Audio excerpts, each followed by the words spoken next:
Komandan Lanut Sutan Syahrir Kolonel Penerbang MRY, Fahlevi, SSOS, PSC, diwakili Kepala Dinas Operasi Letkol Le Indra Suningra, bersama Kadispot Dirga Mayor Tek, Wahyudi Krisdianto, Ahmed, sebagai Kepala Dinas Potensi Dirgantara Lanut Sutan Syahrir dan unsur pendukung penerbangan Lanut Sutan Syahrir melaksanakan rapat dan diskusi bersama dalam acara tes flight perdana pesawat Teknam P-92, PKS-219, milik Fasida Sumatera Barat Padang.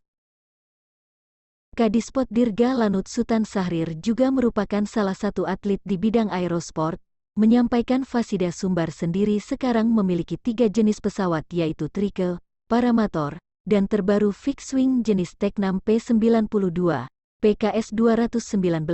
sekaligus akan melaksanakan tes dan training flight perdananya, sehingga dari hal tersebut perlu adanya persiapan hingga penerbangan tanggung jawab berada di tangan penerbang itu sendiri, dan TNI AU, Lanut Sutan Syahrir, memiliki andil besar dalam hal keselamatan penerbangan. Semua harus dipersiapkan, baik pesawat, kondisi penerbang, maupun kondisi cuaca, jelasnya.